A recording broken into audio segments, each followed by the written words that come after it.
Welcome back to another technical deep dive here in the debug zone. Today, we're tackling a big question and breaking it down with insights from other users.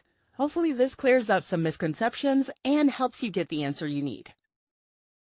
So buckle up, stay a little curious, and let's jump right in.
And that's a wrap.